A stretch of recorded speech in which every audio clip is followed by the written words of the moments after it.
안녕하십니까, 고액 강사 최창입니다. 자, 오늘은 수능 완성 실전 4회의 맨 마지막에 있는 고전 소설 토공전 한번 가보도록 하겠습니다. 우리가 이제 토공전이라는 제목보다는 아마 토끼전 뭐 이런 걸로 좀 더 익숙할 것 같은데, 일단 지금 여기 있는 이 작품은 수능 시험과 모의평가에 다르게 한 번씩 출제가 됐어요. 원래 이제 이 토공전은 여러분 알다시피 판소리계 소설이죠. 판소리계 소설. 그래서 판소리가 있습니다. 수군가라고. 그래서 2010학년도 6월 평가원에 수군가라는 제목으로 토끼전이 한번 실렸고요.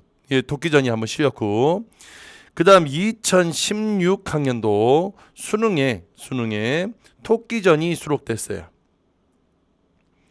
그래서 이렇게 두 번 지금 출제가 됐는데, 우리 다른 이제 판소리계 소설, 이를테면 춘향전, 심청전, 흥부전에 비하면 토끼전은 조금 덜 수록된 측면이 있습니다. 그러니까 다른 것들은 중복 출제가 많이 이루어졌는데 토끼전 같은 경우에 가장 이제 적은 축에 속하기 때문에 아마도 문제 출제가 된다고 하면 출제 가능성도 높겠죠. 왜냐하면 다른 것들은 이미 문제로 낼 것들이 많기 때문에, 심청전이나 뭐 춘향전이나 왜 이 수능 특강에 보면 연려춘향 수열가가 있잖아. 왜 그런 것보다는 오히려 이쪽 파트에서 나올 가능성도 좀 있다 하는 거 기억해 두셔야 되겠습니다. 내용은 여러분이 잘 알 거라고 생각하고 뒤에 있는 보기도 굳이 읽을 필요가 없죠. 왜냐하면 여기 지금 결국에 지금 이제 용왕이 간을 먹으려고 토끼를 어떻게든 유혹을 해가지고 먹으려다 실패하는 내용이잖아. 다만 지금 오늘 보고 있는 장면은 이 토공전에서 여러분이 이제 친숙했던 장면이 아니라 좀 덜 친숙한 장면, 이제 옥황상제가 처벌을 내려주는 그 장면입니다. 그래서 이렇게 여러분이 잘 모르는 장면들도 중간중간에 들어있기 때문에 아예 안 읽고 문제를 풀 수는 없어요. 그 내용 한번 충분히 읽어보시고 문제 푸시기 바랍니다. 자, 그럼 바로 질문 가겠습니다. 토끼는 수없이 짓거리며 만수상을 향해 가버린다. 그러면 만수상은 자기가 살던 곳이지. 별주부가 오랫동안 슬피 바라보다가, 결국 지금 놓친 거죠, 그죠? 별주부가 놓쳤어. 슬피 바라보다가 눈물을 흘리며 돌아와 용왕에게 말하고는, 자, 용왕이 말했어. 거적을 깔고 엎드려 벌을 기다렸다. 이에 용왕이 한숨을 쉬며 길게 탄식하며 말한다. 나의 잘못이로다. 그러니까 이게 지 잘못인지는 아나봐. 그래서 나의 잘못이로다. 누구를 원망하며 누구를 허물하겠는가. 이걸 이제 한자성어로 뭐라고 하냐면 수원수구라고 하고, 누구에게 원망하며 누구를 할 거냐. 그 다음에 요거는 결국에 자책감이죠. 본인이 속았지 토끼한테. 다시 가가지고 간 갖고 오겠다는 말에 속아가지고 지금 보내준 거니까. 이 말이 끝나기도 전에 뜰 아래 한 사람이 호련히 나와 말하기를, 신에게 10만 병력을 주오시며 만상을 뒤져 토끼를 사로잡아 임금님께 바치나겠나이다. 모두 보니 철관에 긴 지느러미를 한 적헌공이었다. 자, 적헌공이 나왔어. 또 한 사람이 반열에 나와 말하기를, 그렇지 않습니다. 만추사는 세상에서 이름난 곳으로 산천이 험하고 초목이 무성하여 날랜 장수와 군졸들이 용궁보다 10배가 많아 쉽게 칠 수 없습니다. 또 만추산의 임금은 본리 신령이라 하는 바, 어찌 용궁에 죄 없는 일을 주겠습니까? 자, 어찌 용궁에 죄 없는 일을 주겠습니까? 그래서 그러면 본인들도 알아, 토끼가 죄가 없다고. 그러니까 토끼가 죄가 없다는 사실을, 토끼가 죄가 없다고 인식하고 있는 거죠. 자, 그래서 원컨대 대왕께서 토끼를 보내달라는 뜻으로 옥황상제님께 표를 올리는 것이, 자, 토끼를 보내달라는 뜻으로 옥황상제님께 표를 올리는 것이 가장 곧 상책일 것입니다 라고 얘기를 했어. 그러면 이건 결국에 옥황상제의 도움을 청하자. 다시 말하면 재판을 통해, 지금 옥황상제 어떤 재판을 통해 해결하려고 하는 거야. 해결하려 함. 됐죠? 왜냐하면 본인이 용왕이니까 아무도 옥황상제는 그냥 보잘것없는 토끼보다 자기 편을 들어주지 않겠냐 이거야. 자, 그래서 재판을 걸었어. 옥황이 다 보고 나서 여러 신하들과 의논할 때 태을선인이 말한다. 동해용왕 광현은 다스림이 사회 중에 제일인 바, 불행히 병이 들어 반드시 죽을 지경에 이르렀으니 그 정상이 가련합니다. 원컨대 폐하께서는 토끼를 잡아 보내어 세잔한 목숨을 구원하소서. 자, 그러면 여기서 태을선이 누구 편이냐면 용왕의 편이라는 거 알겠지, 그지? 자, 그래서 이렇게 낫게 해달라는 거야. 즉 다시 말하면 대를 위해 소를 희생하자는 겁니다. 소를 희생하자는 거야. 자, 또 일광로선이 나와 말했다. 자, 일광로선이 안 됩니다. 자, 안 됩니다 하는 순간 얘는 토끼의 편인 거 알겠죠? 그죠? 토끼의 편이에요. 넓은 하늘 아래 임금의 땅 아닌 곳이 없고 온 천하의 임금의 신 아닌 사람이 없습니다. 만수장과 용궁에 각각 그 임금의 그 나라 그 백성이니 어찌 순종할 리가 있겠습니까? 또 대소와 기천을 막론하고 삶을 좋아하고 죽음을 싫어하는 마음이 없겠습니까? 그러니까 여기서 얘는 오히려 대소와 기천을 막론하고 모두 다 삶은 좋아하고 죽음은 싫어한다 이거야. 그러니까 이건 뭐 소, 대 이런 게 나눌 것이 아니라 그러니까 즉 다시 말하면 귀천이 따로 없다고 생각하는 거야. 따로 없어. 그러면 지금 여기서는 뭐가 들어있냐면 평등사상이 들어있어요. 평등사상이. 죽인다면 공정치 못한 일원이 마땅히 둘을 불러 사리를 밝혀 처결함이 지극히 옳을 줄 압니다. 그러니까 불러보자고. 옥황은 그 말을 따르기로 하고 일광로로 하여금 용왕을 불러오게 하고 내공으로 하여금 토끼를 데려오게 하니 자 내공이라고 또 있어. 두 사람이 명령을 받아 각각 떠났다. 각설. 자 이때 각설은 무조건 장면의 전환입니다. 장면의 전환 역할을 해요. 자 그러면서 갑니다. 토끼는 만수산에 들어가 바위구멍에 숨어 사니 신세가 태평하고 만사에 무심하여 혹은 일어났다 앉았다 하고 혹은 벽에 기대어 눕기도 하는 중 용왕의 말이 귀에 들린다고 용궁의 경치가 눈앞에 삼삼하여 기쁨을 이기지 못한 채 자 여기서 기쁨을 이기지 못했다는 것은 결국 자신의 재치로 위기에서 벗어난 걸 이야기하는 거야. 즉 다시 말하면 용궁이나 용왕이 미련이 남았다기보다는 자기를 놓친 용왕이 얼마나 분해할지 지금 여기 있는 거 상상하면 좋아하고 있는 거예요. 알겠죠? 무슨 말인지 알겠지? 자 그래서 그런 거 벗어난 것에 대한 기쁨이야. 이런 걸 생각하니 내 만산 일개 토끼로서 간산놈의 꼬임으로 여기서 간산놈이란 건 별주부 얘기하는 겁니다. 별주부 거의 죽을 뻔하였지. 그러나 두세 치밖에 안 되는 혀로 만승의 임금을 유혹하여 용궁을 두루 구경하고 만수산으로 돌아왔으니 그러면 여기에서 두세 치밖에 안 되는 혀는 누구의 혀를 얘기하는 거냐면 바로 토끼 자신의 혀입니다. 됐죠? 토끼 자신의 혀가 되겠네. 그래서 구경 만수산으로 돌아왔으니 비록 소장의 구변이나 양평의 지혜라도 이보다 낫지 못할 거야. 이후에 다니는 동해가를 밟지도 말고 맹세코 용궁 사람과 말도 말고 돌베개에 팔이나 괴고 살아갈 뿐이야. 자 그래서 자기는 그렇게 살기로 한 거야. 즉 다시 말하면 그냥 자신의 삶을 유지하기로 했습니다. 다른 유혹에 빠지지 말자는 겁니다. 이때 호련이 자 여기서 호련이란 건 우연성이에요. 우연성. 갑자기 검은 구름이 남쪽으로부터 오더니 조금 있다가 광풍이 일어나 소나기가 쏟아진다. 또 우레소리가 울리고 번개불이 번쩍하더니 조용하고 껌껌해져 지척을 분간할 수 없었다. 토끼가 깜짝 놀라 이는 빛이 용왕의 조화야 하고 막 피하려 숨으려 하는 때 내공이 바위꿈으로 쳐들어오더니 토끼를 잡아가는데 날아가듯 빨라 잠깐 사이에 남천문 밖에 이르렀다. 토끼가 혼이 나가고 기운을 잃어 땅에 엎드려졌다가 다시 깨어나 머리를 들고 보니 천상의 백옥경이었다. 토끼가 영문을 몰아 섬돌 아래 기고 있는데 문지가 달려들어와 동해용왕 광현이 명을 받아 문 밖에 왔습니다 한다. 토끼가 이 말을 듣고 크게 놀라 마음속으로 생각하기를 이는 반드시 용왕이 상제에게 구하여 나를 죽이려 하는구나. 지난번엔 궤변으로 죽을 고비를 넘겼으나 이번에는 죽음을 면할 수 없을 거야. 자 그러면 지금 여기서 잘 봐. 이런 얘기라는 것은 결국 자신에게 위기가 다시 왔다고 지금 생각하는 거죠. 그죠? 빠져나갈 방법이 없어요. 빠져나갈 방법이. 머리를 구부리고 턱을 고인 채 말없이 정신당한 듯 있더니 조금 있다가 천상에서 한 선관이 부른다. 상제 명인이 용왕과 토끼를 판결하라. 말이 끝나기 전에 용왕은 전하에 꿇어앉고 토끼를 바라보면서 몹시 한스러워했다. 자, 용왕은 전하에 꿇어앉고 토끼를 바라보면서 몹시 한스러워했대요. 그럼 이렇게 한스러워한 것은 결국 토끼에게 속은 것이 분한 거지, 그지? 한 성관이 지필목을 두 사람 앞에 놓더니 상제 명인이 각자 느낀 바를 진술하고 처분을 기다리라 한다. 용왕이 붓을 잡고 진술하는데 그 대강은 이러하였다. 엎드려 생각컨대 소실은 모든 관리들의 장으로서 직책이 사회의 우두머리가 되어 구름과 안개를 일으키는 변화를 부리고 하늘에 오르려 비를 내립니다.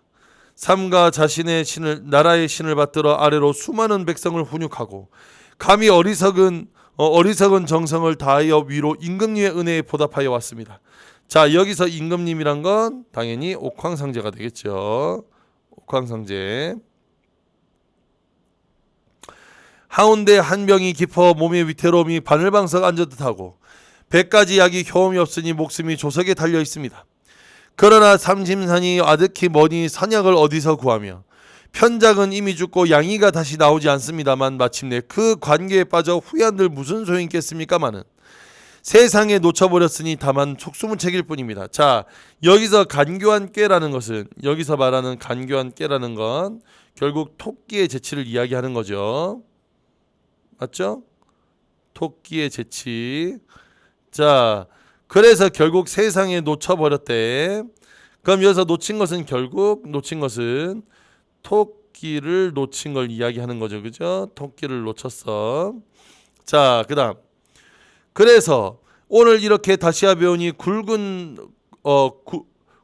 자가 밥을 얻은 듯하고 온갖 병이 다 나 고목에 꽃이 핀 듯합니다.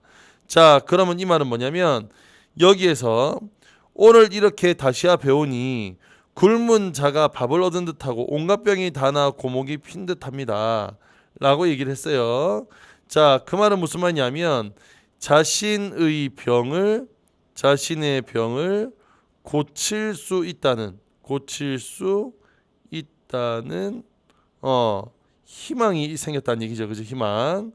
자, 엎드려 원하고 건데 전하께서는 제왕께서 작은 것을 가지고 큰 것을 바꾼 인자함을 본받아. 자, 작은 것을 가지고 큰 것을 바꾼 인자함이란 건 결국 대를 위해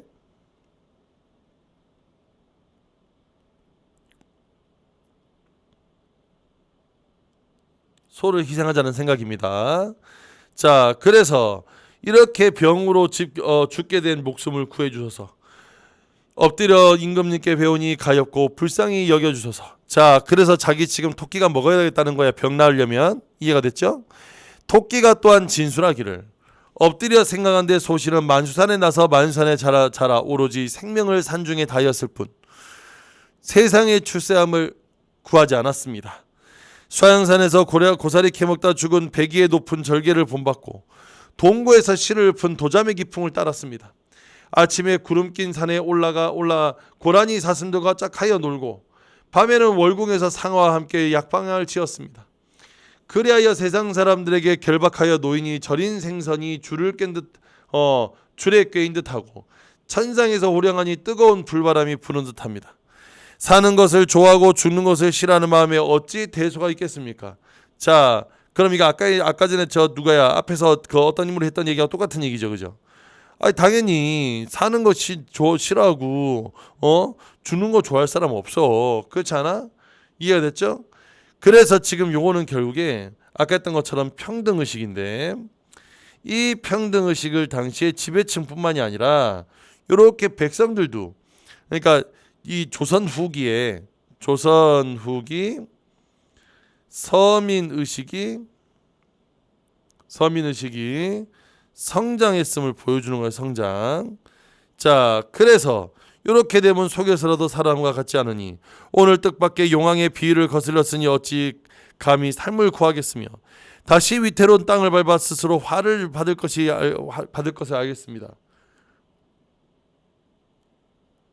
자, 이렇게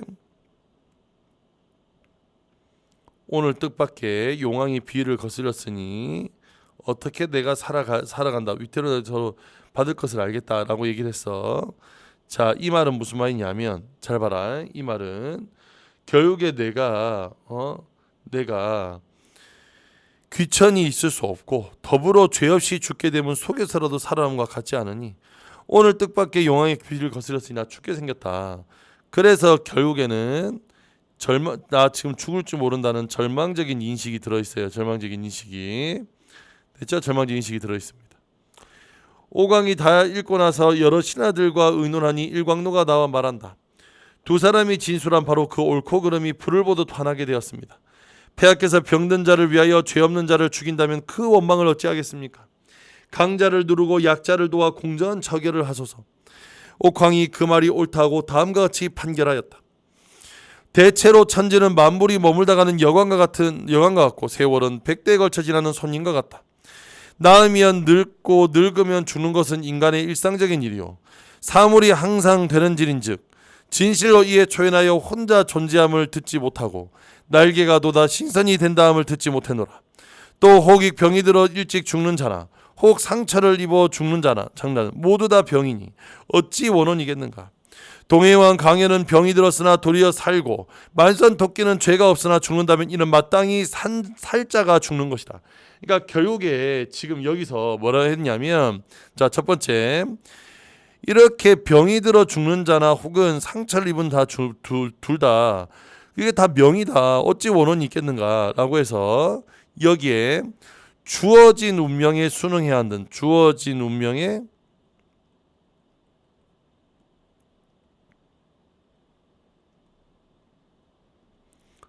주어진 운명에 순응해야 한다는 얘기를 하고 싶었던 거고요. 그 다음에 그 뒤에 광해는 용궁으로 보내고 세상으로 놓아줘 그 천명을 즐기함이 하늘의 뜻에 순응함이라 했으니까 결국에 이건 뭐 누가 누구로 끝났다? 토끼의 승리로 끝이 납니다. 자, 이렇게 내용 됩니다. 별로 내용 하나도 어렵지 않죠, 그죠? 자, 그래서 요거 지금 뭘 보여주는 거냐면 마지막에 여기는 이 조선 후기에 평등 의식과 같은 서민 의식이 발달하게 됩니다. 서민 의식이 발달하게 돼요. 자, 그다음 두 번째 여기에 지금 공간적 의미가 있죠, 그죠? 용궁은 어떤 곳이냐면 결국에 수탈의 공간입니다. 수탈의 공간이 되겠고요. 지금 밖에서 차가 삑삑하는 소리가 좀 들리는지 모르겠는데 죄송합니다. 예, 밖에서 차가 왜 이렇게 경적을 울리는지 모르겠네. 자, 그 다음에 만수산이라는 공간이 있어. 여기는 이 만수산은 가난 속에서 서민의 삶을 살아가는 공간입니다. 안민낙도 안문족하면서 그 다음에 여기는 이 백옥경이라는 곳은 결국에 공명정대한 판결,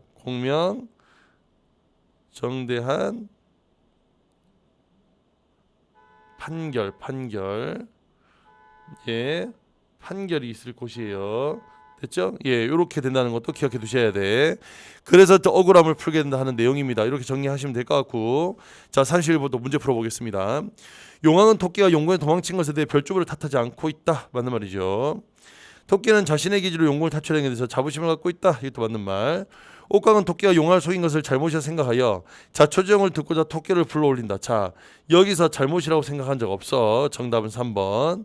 적공공은 여기에 군사를 데리고 만산에 찾아가 도망친 토끼를 잡아오겠다는 뜻을 밝히고 있다. 맞지요? 뜻을 밝히긴 했어. 태일생과 일광로는 결국에 서로 반대되는 의견 맞는 말이지. 정답은 3번입니다.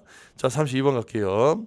윗글에 제시된 공간을 보기와 같이 나타낼 때 이에 대한 이해로 적절하지 않은 것은 그렇습니다. 이거 정답 바로 갈게요. 정답 5번이야. 왜냐하면 C에서 용왕과 신하대의 꾀책으로 인해 토끼는 A에서 C로 이동하는 것이 아니라 B에서 A로 이동하는 거지, 그지? B에서 A로 이동하는 거야. 이건 다 너무 명확하니까 이렇게 보시면 될 것 같아요. 자, 33번 보기가 달려있네. 보기는 미리 읽어보시고 자, 여기서 정답은 5번인데 잘 봐라. 동해 용왕이 병이 들어 죽을 지경에 이르렀으나 그 정상이 가능하다는 태을선인의 말은 모든 생명은 동등하다는 주제의식 태을선인이 아니지. 지금 여기서는 누구냐면 일광로야. 일광로. 여기는 태을선이 아니라 일광로여야 돼. 일광로 선인이 돼야 되겠죠. 그래서 정답은 5번입니다. 자, 14번에 A와 B에 대한 설명으로 가장 적절한 것은 그렇습니다.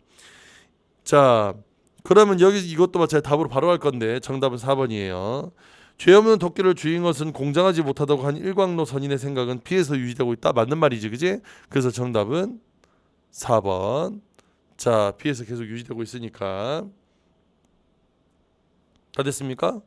자, 그럼 이렇게 문제 풀고 마무리하겠습니다. 여기는 통공조는 그렇게 어렵지 않으니까 빠르게 정리하시고, 네, 저는 다음 시간에 저기 7.5에 있는 작품들로 다시 찾아뵙도록 하겠습니다. 오늘도 고생 많으셨습니다. 전 다음 시간에 뵐게요. 안녕.